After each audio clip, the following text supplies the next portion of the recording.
నమస్తే, welcome to Telugu one news. నేను మీ Fazal. Chandrababu Naidu arrest నేపథ్యంలో టీడీపీతో కలిసి వెళ్తామని ప్రకటించిన పవన్ కళ్యాణ్ తెలంగాణలోనూ అదే స్నేహాన్ని కొనసాగిస్తారా? ఇప్పటికే బీజేపీతో కలిసి ఉన్నారు కాబట్టి బీజేపీ, టీడీపీ, జనసేన కలిసి పోటీ చేసే అవకాశం ఉందా లేదా? అసలు తెలంగాణలో జనసేనాని రూట్ మ్యాప్ ఏంటి? తెలంగాణలో బీజేపీ, జనసేన, టీడీపీలు కలిసి పోటీ చేస్తున్నాయనే ఊహాగానాలు అయితే వినిపిస్తున్నాయి. అయితే అదే సమయంలో అతను సినిమా షూటింగ్లో బిజీగా ఉండటం తెలంగాణ జనసేన నేతలకు మింగుడు పట్టడం లేదు. ఎన్నికలకు కేవలం 40 రోజుల సమయం ఉంది. ఇక్కడ ఓ విషయం మనం మాట్లాడుకుంటే అదే పవన్ కళ్యాణ్ ఆలోచన విధానం ఎలా ఉంటుందంటే, తెలంగాణ ఎన్నికల నేపథ్యంలో బీజేపీ హైకమాండ్ తన వద్దకు వస్తే చంద్రబాబు అరెస్టు, జైలుకు నుంచి విడుదల, పొత్తుల అంశంపై చర్చించాలని పవన్ కళ్యాణ్ అనుకున్నారట. బాగానే ఉంది. అయితే ఇక్కడే ఓ ట్విస్ట్ ఉంది. అదేంటంటే, జనసేన పోటీ చేసి అభ్యర్థులు ఓట్లు చీలిస్తే బీఆర్ఎస్ పార్టీకి డ్యామేజ్ అవుతుంది కాబట్టి కేసీఆర్ భయపడి తనతో చర్చించే అవకాశం కూడా ఉందని పవన్ అంచనా వేసుకున్నారట. అయితే కేసీఆర్ పవన్ను అస్సలు పట్టించుకోలేదు. అది విషయం. అయితే బీజేపీ పట్టించుకుంది. ఆ పార్టీ అధ్యక్షుడు కిషన్ రెడ్డి, అలాగే రాజ్యసభ సభ్యుడు డాక్టర్ లక్ష్మణ్ పవన్ కళ్యాణ్ను కలిశారు. తెలంగాణలో పోటీ చేయవద్దు, బీజేపీ కోసం ప్రచారం చేయమని కోరడంతో పవన్ కళ్యాణ్ ఇరుకున పడ్డారు. అలా పవన్ తెలంగాణ ఎన్నికల ప్లాన్ మిస్ఫైర్ అయిందని జనసేన కార్యాలయంలో చెప్పుకుంటున్నారు.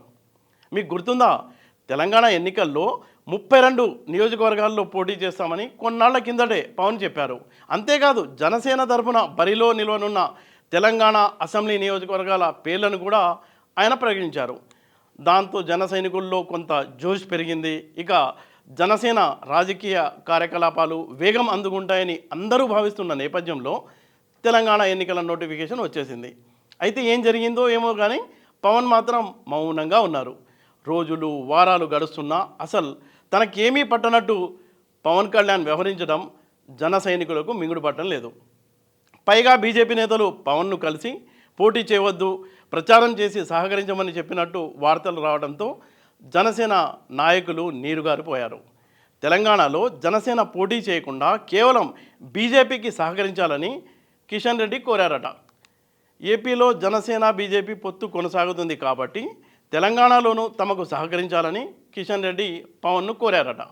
ఎలానూ పొత్తులో ఉన్నాం కాబట్టి తెలంగాణలోనూ తమకు ప్రచారం చేయాలని, తమకు సహకరించాలని, బీజేపీ సర్కార్ తెలంగాణలో ఏర్పడేందుకు దోహదపడాలని కిషన్ రెడ్డి సూటిగానే పవన్కు సూచించారట. కిషన్ రెడ్డితో పాటు రాజ్యసభ సభ్యుడు డాక్టర్ లక్ష్మణ్ ఇద్దరు ప్రత్యేకంగా పవన్ ఇంటికి వెళ్ళి కలవడం ప్రాధాన్యత సంతరించుకుంది. ఢిల్లీ డైరెక్షన్లోనే తాము పవన్ను కలిసినట్టు కిషన్ రెడ్డి చెప్పారు. దీంతో ఈ భేటీకి అత్యంత ప్రాధాన్యత ఏర్పడింది. ఇక్కడ ఆసక్తికరమైన విషయం ఏంటంటే, బీజేపీ నేతలు పవన్ కళ్యాణ్ను కలవక ముందు జనసేన తెలంగాణ రాష్ట్ర పార్టీ కార్యాలయంలో కార్యకర్తల సమావేశం జరిగింది. ఆ సమావేశంలో పవన్ కళ్యాణ్ పాల్గొన్నారు. ఈ ఎన్నికల్లో ఎట్టి పరిస్థితుల్లోనూ పోటీ చేయాల్సిందేనని జనసేన నాయకులు పట్టుబట్టారట. ఈసారి మాత్రం బరిలో ఉండాల్సిందేనని పవన్ ఎదురుగానే వాళ్ళు గట్టిగా మాట్లాడారట. ఒకవేళ పోటీ చేయకపోతే తెలంగాణలో ఇక జనసేనను పూర్తిగా మర్చిపోవాల్సిందేనని, పార్టీ ఎదుగుదలను చేజేతులా ఆపుకున్నట్టేనని నాయకులు అభిప్రాయపడ్డారు. ఇప్పుడు పోటీ చేయకపోతే ప్రజల్లో బ్యాడ్ అయిపోతామని తేల్చి చెప్పినట్టు తెలుస్తుంది. ఇది జరిగిన కొన్ని నిమిషాల్లోనే బీజేపీ నాయకులు వచ్చి పవన్తో భేటీ కావడం సంచలనంగా మారింది. మరి తెలంగాణ అసెంబ్లీ ఎన్నికల్లో పవన్ పార్టీ పోటీ చేస్తుందా లేదా అన్నది తెలంగాణలో ఉత్కంఠగా మారింది. పవన్ కళ్యాణ్ ప్రశ్నించేందుకే అనే ట్యాగ్తో రాజకీయాల్లోకి వచ్చారు. అయితే తెలంగాణలో ఆ పార్టీ భవిష్యత్ ఏంటి? బీజేపీతో పొత్తు అయితే ఉంది. అయితే పోటీ చేయడానికి అవకాశం ఉందా లేదా? బీజేపీ ఢిల్లీ పెద్దలు చెప్తున్నట్టు కేవలం ప్రచారానికే పరిమితం కావాల్సిందేనా? ఇదే జనసేనాని వేధిస్తున్న ప్రశ్న. ప్రశ్నించడానికే రాజకీయాల్లోకి వచ్చిన జనసేనాని పవన్ రాజకీయ భవిష్యత్ ఇలా ప్రశ్నార్థకం కావడం ఓ విషాదమే. మరి పవన్ కళ్యాణ్ మళ్ళీ గేర్ మార్చినట్లేనని తెలంగాణ పార్టీ కార్యాలయంలో అసహనం అయితే వ్యక్తమవుతుంది. పాత విషయాలు ఒకసారి గుర్తు చేసుకుంటే, హైదరాబాద్ హైటెక్ సిటీ సమీపంలో నోవాటెల్ భవనంలో 2014 మార్చి 14న చాలా ఆర్భాటంగా జనసేన పార్టీని స్థాపిస్తున్నట్టు పవన్ కళ్యాణ్ అప్పట్లో ప్రకటించారు. కాంగ్రెస్ పార్టీకి వ్యతిరేకంగా జనసేన పార్టీని స్థాపిస్తున్నట్టు నాటి సభలో ఆయన ప్రకటించారు. 2 గంటలకు పైగా ఊగిపోతూ ఉరుత్తులొగిస్తూ సాగిన ప్రసంగం జనాల్లోకి బాగానే ఎక్కింది.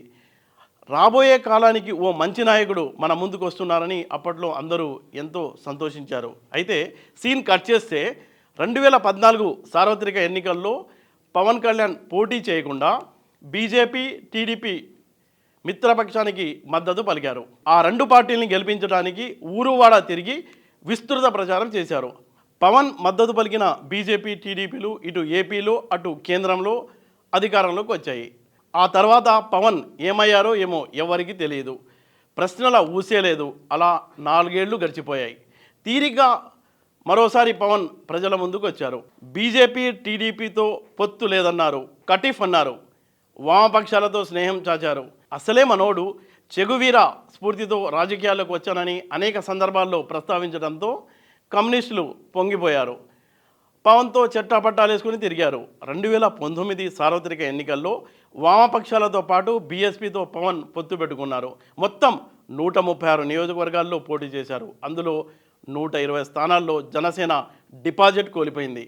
ఇక్కడ గమనించాల్సిన విషయం ఏంటంటే రాష్ట్రం మొత్తం మీద అసెంబ్లీ ఎన్నికల్లో 3,13,00,000 ఓట్లు పోలైతే జనసేన పార్టీకి దక్కిన ఓట్లు కేవలం 21 లక్షలు మాత్రమే.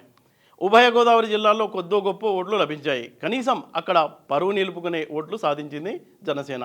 మిగిలిన 11 జిల్లాల్లో జనసేన కంటే నోటాకు వచ్చిన ఓట్లే ఎక్కువ. వాస్తవాలు ఇలా ఉంటే అదే ఏపీలోనే దిక్కులేనప్పుడు ఇక తెలంగాణలో ఏం చేయగలరో ఎవ్వరికీ అర్థం కావడం లేదట. పైగా బీజేపీ, బీఆర్ఎస్ చివరకు కాంగ్రెస్కు వ్యతిరేకంగా ఒక్క మాట కూడా మాట్లాడకుండా తెలంగాణలో పవన్ చేయబోయే రాజకీయం ఏమిటో ఎవరికీ అర్థం కావడం లేదు. తెలంగాణలో ఇంతవరకు ఎక్కడా పర్యటించలేదు. ఏదో వాహనాలకు పూజలు చేయించినప్పుడు జనాల్ని ఉద్దేశించి 4 మాటలు మాట్లాడటం తప్ప చేసిందేమీ లేదు. కేవలం పవన్ కళ్యాణ్ తెలంగాణలో స్థిరపడ్డారన్న కారణంతోనే జనసేనకు తెలంగాణలో ఓట్లు పడతాయా, సీట్లు గెలుస్తారా? మరి పవన్ ఎలా ముందుకు వెళ్తారో చూడాలి మరి.